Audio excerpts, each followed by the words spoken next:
It's young, and we just have to understand and learn how to fight through some things when we're uncomfortable.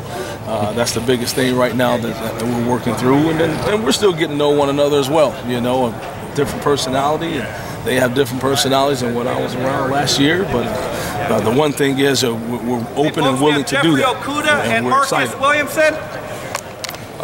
When it comes to Kendall's development, obviously you got a chance to watch film of him from a year ago. In the last couple of weeks, where do you feel like he's really grown the most, and what have you seen out of his continued development? You know, he's done a really nice job of just really concentrating on his offense. You know, he's playing his position for sure.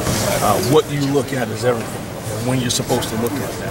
He's done a really, really good job, probably one of the best jobs in the room of making sure that he does it. Whether it's keeping his hip, receiving his hands, whatever that may be, and it's getting him in position even better. He's still sort of new here, you're new here again. Do you sense a little bit extra comfort from him, a little bit more? I do, and that's what happens when you're around, you know, especially this place for a year of playing and things like that. I think he's gotten settled in, he understands the expectations, and that's everything, for sure. And that's what all the young guys are coming in.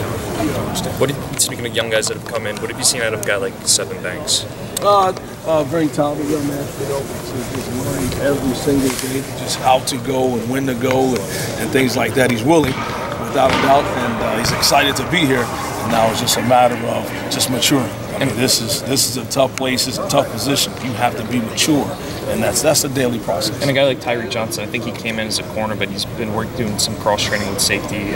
Just kind of what's gone into that, or no, he's been with us the whole time. Right. And the same thing. I mean, those guys should be in English class right now. You know what I mean? We kind of lose sight of that. But like we talked about, they decided to come. So he decided to come here. Hey, the expectations put on you right away. And I think they're getting a sense of that, getting practice 10, going to 11. Taver, did Kendall running that track, did that take anything away from the football side this spring or the offseason, or how do you manage those things? Not at all, because from what I understand, it was right towards the end of the winter workout and everything like that, and all the football stuff we were doing, he was still involved, all the lifting and all that stuff, so it didn't take away at all. If anything, you like that because he's competing. Yeah. You know, anytime you compete, that helps you out. You surprised at all to see some of those times he was posting? Yeah, I mean, I heard he was fast, and then I actually went and watched him. You know, a bunch of us went when the track meet was here, and I thought someone was chasing him with a knife or something. You know? He looked scared. He was running. You know? What's the one? I'm sorry. You have some really talented defensive coaches, guys who either could be coordinators or have been. How has it been working with that group of people? Unbelievable.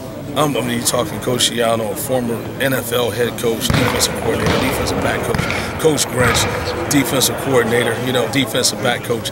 You know, we really have 3 DB coaches. You look at it there. Coach Johnson, I mean you talk about just experience and just a guy that's been around, personality, you know. Coach Davis, defensive coordinator, NFL, you know, and all the NFL experience. I mean, I'm walking in, I'm like a freshman. When these guys are talking in meetings, I'm taking notes like I'm in class every day. So for me, I still consider myself a young coach, especially with the bald head I have, you know. I mean, it's been a blessing. It really has. But how do you avoid it being a case of too many cooks in the kitchen, out of curiosity? Because no one has ego. There's no ego in everyone. There's conversation, there's debate, but as soon as we walk out the door, we on one accord, and we're all for the same thing. You know, that's making sure our unit is strong and ready to go. Kerry Combs rotated 3 cornerbacks, basically as starters the past couple of years. Do you foresee doing the same thing with the cornerback talent you have? If we have 3 guys that can do that, yes, you would like to for sure, and I think we do. You know, I know that's definitely helped us and benefited us, and that's something, especially at that position, which is big because all the running and things that go into playing that spot, and the nickel comes out of the cornerback room as well. So to answer your question, yes, I do. When? I'm not sure. We just have to make sure we get to that, and that's the case. When people are looking at that rotation, Taver, everyone clamors over the recruits and gets excited about their future, but it seems like Damon Arnett just gets overlooked in this mix. How is since you've got to know him and see him, how is he performing? Where does he still fit into this mix for you guys? I assume he's in that top. Yeah, I tell you what, the one thing Damon has is game experience.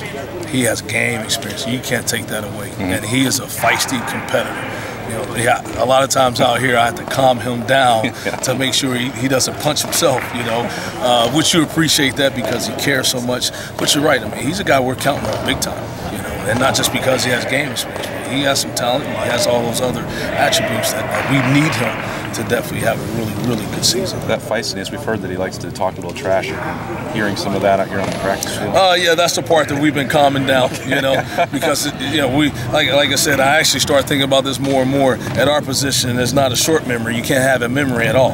When something happens, you got to forget about it immediately because it won't matter the next play if they throw it over our heads. Right. Speaking of Damon, the number change. He wore 3 last season, 46. Is that? Can you go into detail of kind of why the number changed? Was it his choice or was it something you guys did to kind of push him a little bit? Yeah, I know he was 3. He ended up 46. That had to be something that Coach Myra had to answer there. I just started calling him 46 when he came out here. I'm like, what's going on? All right, well, you're Damon Arnett. Let's go. So I'm not sure. That's something I talked to the coach about. You were just asked about potentially rotating 3 quarters. With Jeff's injury being out for the spring, how does that alter, the way that's gone about in practice as far as rotating guys? You know what? When we go base at the corner spot, what's happened because we go so fast, we actually started rotating 4 and 5 guys. Sometimes our 1s and 2s becomes 1s and 2s on the run because we're going so fast in a tempo. So there's no set 3 rotation now. That's the question. We're not set in stone with that yet. We're excited and ready for Jeff to come back because I'm excited watching him from last year and some things that he did. But it hasn't been that rotation just set in stone for the spring. What have you seen? How much do you want to see the full Jeffrey Okudah? Right now. Right now, as we speak, he's such a smart young man. He's tough. He's a guy, again, that has some game experience. He's long. He can do a lot of good things. So I'm definitely excited. What have you seen out of calming Damon Arnett down when you're the coach who's doing up downs with the team? I think just building that relationship, and that's you're the juice coach, though, aren't right?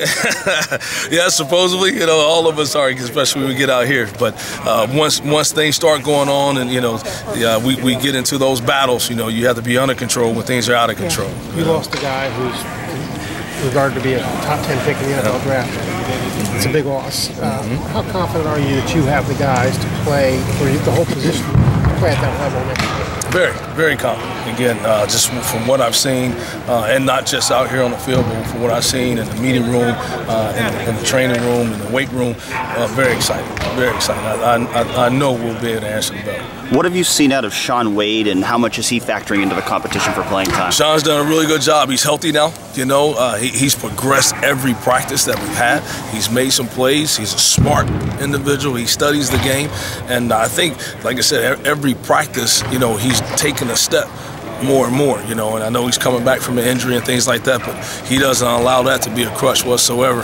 He's coachable, and I think that's what's helped him big time. And Marcus Williamson as well. What kind of progress have you seen from him? How's he factored in? He's done a good job. Again, he's played a lot of the nickel spot. He's played on the outside of corner. Marcus probably has the quickest feet in our room, which is something that's a big attribute. And he's tough. He's a tough individual. So he's done a nice job, and he has been rotating as well. What's it been like being back, Taver? It's been outstanding, man. It's like been old times, kind of? Yeah, old times have been here, but yes, very different, very different. I think even when you guys walk in the building, it's 4th and 1 every day, in a good way. So, but it was exciting. I mean, my family's excited. My mom. I mean, every time I talk to her, she said, "I can't wait. I can't wait." So, it's good. What does 4th and 1 do for everyone? It just makes sure everyone comes in with the mentality that urgency, and you're ready to work. You're focused. When it's 4th and 1, I mean, your dog ears go up, and you don't have to tense up because you're prepared, but you're ready. And that's the whole thing when you come in and walk in this building and you're ready to go. Is win or loser not a thing other schools do? I mean, every day, is it just different? Right. Yeah, it's very different. When you get into it, every day, different drills, different, and you keep a track of it and you post it and guys see it, it puts you on the spot. And that's, where we are, the level we play at in this place, that's what it is every day. So it's been really good, and that's something our guys have embraced. I know you mentioned, obviously, you've rotated like between 4 or 5 guys at different times. Are Kendall and Damon sort of getting like the most reps, do you think, out of that group, or trying to split it more evenly than that? Yeah, trying to split them more evenly. Again, just because of the way practice goes and how fast we go. I mean, you saw the tempo today. I mean, you get a deep ball on you, you end up in the end zone. It's kind of hard to get back to the 50-yard line or 45. So, you know, we may pop a guy in right away, and it's probably the next guy that's standing right next to me to get him in there to get going. Damon played a lot of that slot corner spot when you had the nickel defense on the field last year. Is that something that you see him continuing to do this year? Yeah, I think so. I mean, he has that flexibility for sure, which is good to play inside and outside. And he's progressing at that spot because that's something that he was still learning last year, and we just have to improve his technique. What are some of the challenges of setting the tone when you have a lot of second-year guys and a just younger position group, and also continuing the culture that was here before you came on staff? What are some of the challenges of that as a first-year coach? Oh, just making sure we're focused every day, and that's a part of maturing, you know, that you have to just teach those guys, you know, just what it means to bring it and be focused and be locked in and have juice and all those things when you don't feel like it. It's great when you feel like it, you're great, you're ready to go play in the scrimmage.